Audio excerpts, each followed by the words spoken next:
a good bounce back win for us today. I thought we started the game with the right tone on the defensive end, and so that was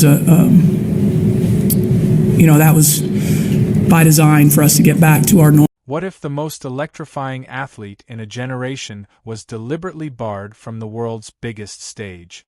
Not for a lack of skill, but for a reason so deeply cynical it threatens to expose the entire power structure of professional sport. The world stood still when the official Team USA Olympic roster was announced, and the one name everyone expected to see, Caitlin Clark, was conspicuously absent. The official story presented to the public was a neatly packaged excuse about experience and chemistry, a tale of tough but necessary choices. But that was just the pristine surface. Beneath it lies a toxic cocktail of alleged veteran jealousy, a stunning admission of corporate fear, and a catastrophic business blunder that will be studied for decades. And the most shocking part, the team's own coach, in a desperate attempt to defend the indefensible, may have just confirmed the very conspiracy everyone suspected was true. The fallout from this single roster spot has become a firestorm, revealing that this was never just about basketball. It was a battle for the soul of the sport itself. The decision-makers tried to control the narrative from the very first second, releasing a statement filled with carefully chosen corporate speak. The explanation was simple. The selection committee, a group of seasoned basketball minds, had prioritized veteran leadership and long-term chemistry. They pointed to a roster of legends, a who's who of the WNBA's most decorated stars like Diana Taurasi, Brittany Griner, Breanna Stewart, and Aya Wilson. The argument was that these players had spent years, even decades, cycling through the USA basketball system. They had attended the grueling training camps, competed in obscure international tournaments, and built an on-court synergy that couldn't be replicated in a few short weeks of practice before Paris. They emphasized that the Olympics are a different beast, a brutal single-elimination tournament where one misstep means going home without a medal. In this high-pressure environment, they argued, a proven commodity is always a safer bet than a dazzling rookie, no matter how bright her star shines. Clark, for all her record-shattering talent, had missed a key training camp due to her obligations with the NCAA Final Four. On paper, it was a defensible, almost logical-sounding position. They weren't saying she wasn't good enough. They were saying she wasn't the right fit right now. It was a classic establishment move, an appeal to tradition and process designed to shut down any immediate debate. But this wasn't a normal debate, and Caitlin Clark isn't a normal player. The carefully constructed wall of logic they built came crashing down in a matter of minutes. The official explanation wasn't just questioned. It was utterly incinerated by a tidal wave of public and media outrage. The backlash wasn't a slow burn. It was an instantaneous explosion that transcended the world of sports. ESPN's most prominent voices, from Stephen A. Smith to Pat McAfee, dedicated entire shows to decrying the decision, not just as a mistake, but as an act of profound stupidity. Smith labeled it one of the most idiotic marketing fumbles in sports history, screaming that the Olympics are a television show built on star power, and they had just willingly benched their biggest star.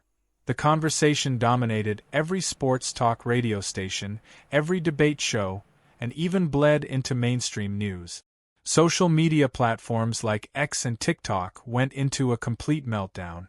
The topic was trending globally for days, with millions of fans posting memes, analytical breakdowns, and furious rants accusing the committee of being dinosaurs completely out of touch with the modern world. The outrage was fueled by a simple, undeniable fact. Caitlin Clark was single-handedly responsible for the unprecedented explosion in women's basketball viewership. Her fans, many of them new to the sport, had followed her to the WNBA and were ready to follow her to Paris. Denying them that opportunity felt like a personal slap in the face. It was a stunning demonstration of her power, proving that she wasn't just a part of the basketball world. She had created her own gravitational pull, and the establishment had just publicly acknowledged they couldn't handle it. But that wasn't even the whole story. As the public-facing excuse was torn to shreds, a much darker and more insidious narrative began to take hold, one that pointed fingers not at the committee room, but at the locker room. The whispers grew into a roar.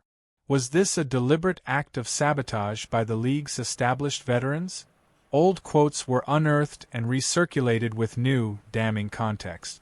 The most prominent was from the legendary Diana Taurasi, who, before Clark had even played a single professional game, had issued a stern warning that reality is coming. While Taurasi later claimed her comments were about the general difficulty of transitioning to the pros, the quote was now viewed through a more cynical lens. It was seen as the first shot fired in a generational war, a message from the old guard that the newcomer wouldn't be welcomed with open arms. People pointed to the aggressive physical play Clark was facing nightly in the WNBA, like the infamous blindside shoulder check from Chindi Carter, suggesting it was more than just tough defense. It was a coordinated effort to put her in her place. The theory was that the veteran players on Team USA, who had fought for years for every scrap of media attention, were not prepared to hand over the Olympic spotlight to a 22-year-old rookie. They didn't want the Paris Games to become the Caitlin Clark show, with every interview and every camera focused on her. It was a narrative of ego, pride, and gatekeeping, suggesting that the team's revered veterans would rather win gold in relative obscurity than share the stage with the sport's new supernova. This theory transformed the story from a simple personnel decision into a gripping drama of internal politics and professional jealousy, suggesting the DNA of Team USA was being poisoned from within. And what happened next would shock everyone. Just when the world was convinced this was a story of petty rivalry, insider reports began to leak from sources deep within the selection process, and they revealed a reason that was somehow even more shocking. The true motivation wasn't jealousy or a respect for tradition. It was pure, unadulterated fear. Respected sports journalists with impeccable sources, like Christine Brennan of USA Today, began reporting that the committee's primary concern wasn't about how Clark would play, but about how her massive, fiercely loyal fan base would react to her potential lack of playing time.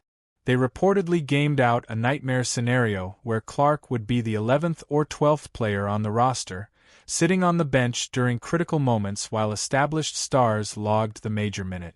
They envisioned the media firestorm that would ensue. They pictured the daily press conferences being dominated by questions like, "Why isn't Caitlin playing?" They feared the social media backlash would be so intense it would create a constant, overwhelming distraction for the entire team. In essence, they were terrified that Clark's fans would create a shit show that would derail their quest for gold. This revelation was a mind-blowing admission of institutional weakness. It meant that the governing body of USA Basketball was so intimidated by the power of a single player's brand that they chose to eliminate the player rather than manage the brand. They weren't making a basketball decision. They were making a crisis management decision. They preemptively capitulated to a problem that hadn't even happened yet. It confirmed that Caitlin Clark wasn't just a player anymore. She was a movement, and the very people in charge of the sport were utterly terrified of the power that movement wielded. It was a stunning confession that the player had become more influential than the team, the league, and the entire Olympic Committee combined. And this colossal miscalculation wasn't just about politics or fear. It was a business blunder of historic proportions, a self-inflicted wound that will cost millions. The Caitlin Clark effect is not a myth. It's a quantifiable economic phenomenon. Her final college game drew a staggering 18.7 million viewers, more than any NBA Finals game since 2017 and more than the World Series. When she joined the Indiana Fever, a team that had languished in obscurity, they instantly became the league's main attraction. WNBA viewership is up over 100% on national networks, an increase driven almost entirely by her presence. Teams that used to play in half-empty arenas were suddenly moving their games against the Fever to massive 20,000-seat NBA stadiums just to handle the unprecedented ticket demand. Her number 22 jersey became the highest selling of any athlete in any sport in the world upon its release, outselling NFL and NBA superstars. She was a one-woman economic stimulus package. The Olympic Games, while a massive event, had been facing declining viewership for years.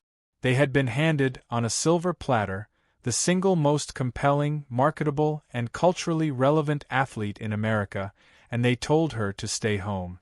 Business analysts immediately projected that this choice would cost the broadcast partner, NBC, tens of millions of dollars in lost advertising revenue. Casual sports fans, the very demographic the Olympics need to survive, would have tuned in by the millions just to see her play.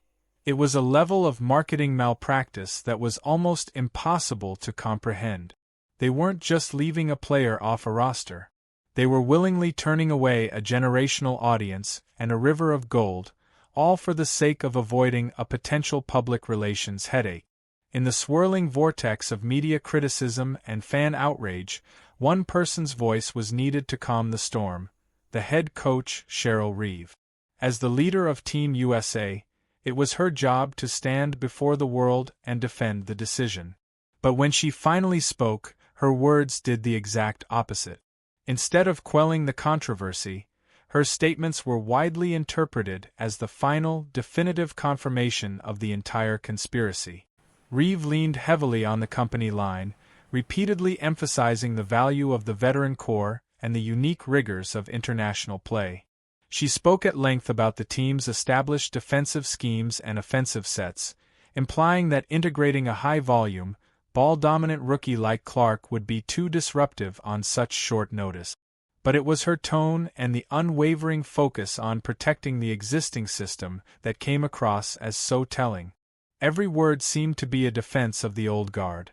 Her arguments were seen not as a basketball strategy, but as a political maneuver designed to protect the established hierarchy of her locker room.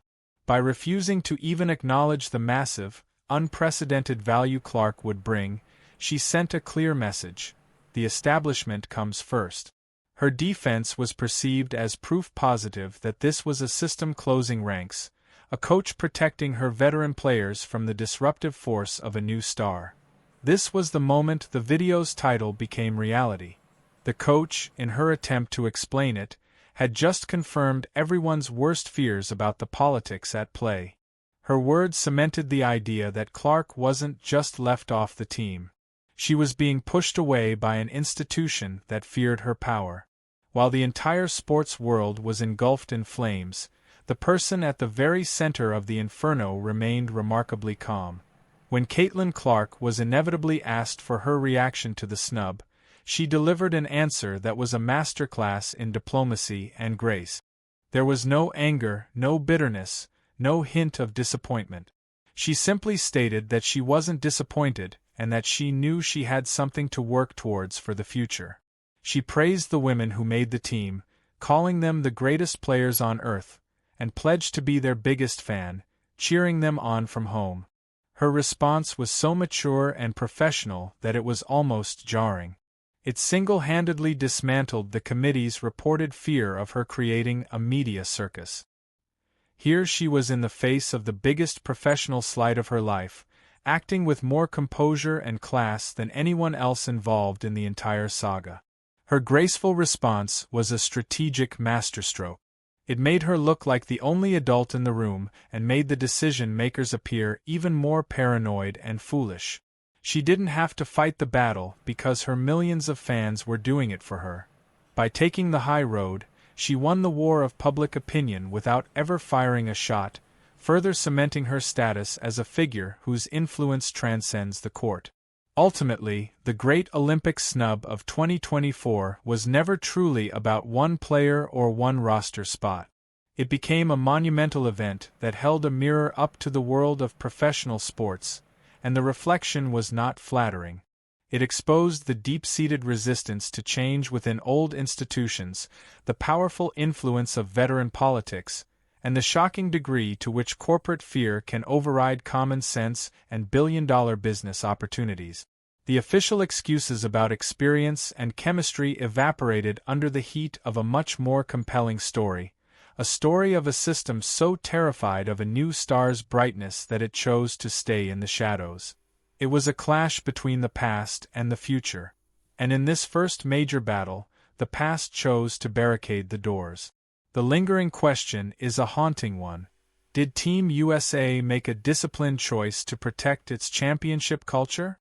Or did it commit an unforgivable act of self-sabotage, benching a revolution and revealing to the entire world that it has become an institution that is now officially afraid of its own future? What if the most electrifying athlete in a generation was deliberately barred from the world's biggest stage?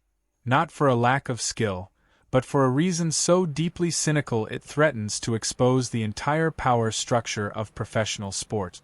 The world stood still when the official Team USA Olympic roster was announced, and the one name everyone expected to see, Caitlin Clark, was conspicuously absent.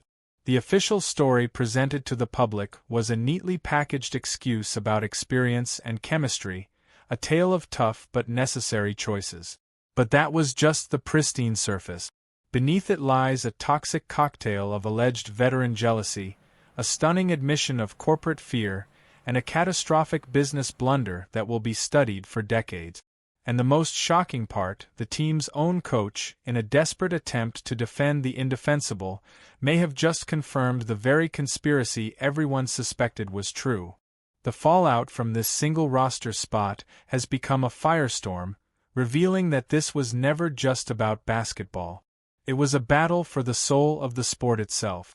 The decision-makers tried to control the narrative from the very first second, releasing a statement filled with carefully chosen corporate speak. The explanation was simple. The selection committee, a group of seasoned basketball minds, had prioritized veteran leadership and long-term chemistry.